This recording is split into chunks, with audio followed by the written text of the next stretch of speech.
سلام به همه 16 آذریا. سلام به دانشجوهای با صفا و با مرام هموطنم.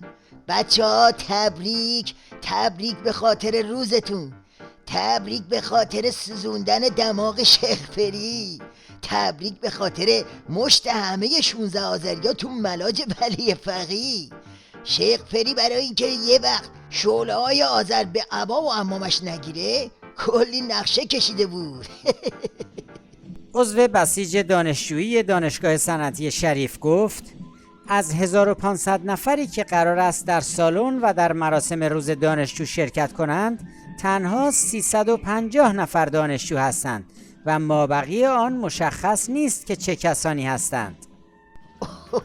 این روباه شیاد فکر میکرد با این نقشه ها میتونه خودشو از دست دانشجوها در ببره، اما کور خونده بود. خبر نداشت که طرف حساب شدن با دانشجوها با نشستن پشت میز بر شام و برجام فرق میکنه. دانشگاه جای جک جونه برای عمامه دار نیست. البته این اشتباه محاسبه رو همه آخوندا میکنن. مثلا تیویریش طبق معمول خیز برداشت تا 16 آذر رو به نفع عظما قلومبا کنه. از آن روز به بعد روز 16 آذر در تقویم ایران روز دانشجو نامگذاری شد. روزی که در حد صفحات تقویم باقی نماند و به الگوی استکبار ستیزی و استقلال طلبی دانشجویان ایرانی تبدیل شد. استکبار ستیزی و استقلال طلبی که در تمام این سالها روح اصلی جنبش دانشجویی بوده.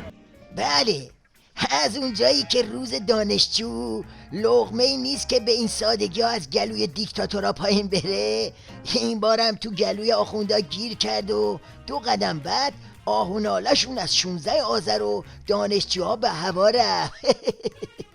هر سال دانشجویان سراسر کشور به یاد شهیدان مراسمی برپا می‌کنند. ما ضمن گرامی داشت این روز و شهیدان دانشجو از خداوند می‌خواهیم که دانشجویان عزیز ما رو در سنگر علم و دانش برای اقتدار هرچه بیشتر ملت و کشور موفق کنه و وسوسه گرانی که میخوان این عزیزان رو به پوچگرایی و ابتذال بکشونن، به شهوات سرگرم کنن تا از هدف اصلی باز بمونن، انشالله خداوند دستشون رو از دانشگاه و دانشجویان قطع کنه.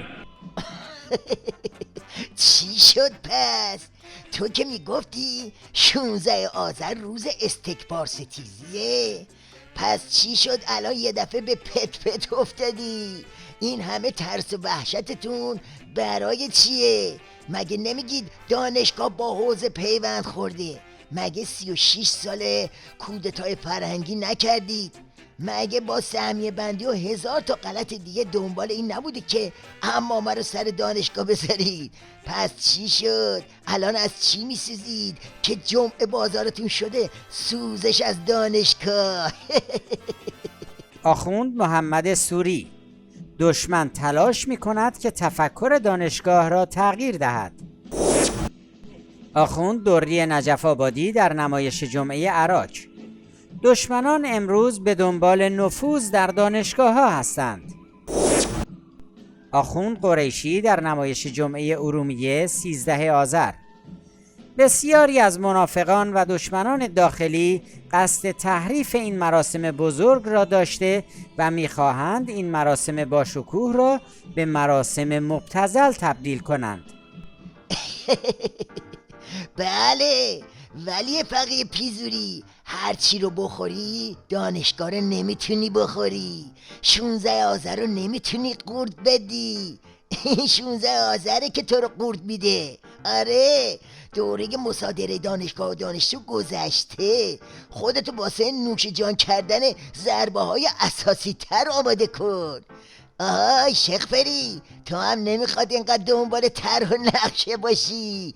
هر رنگی به عمومت ببالی هر نهایه دانشجوها پریشونش میکنن. بله ما اینیم.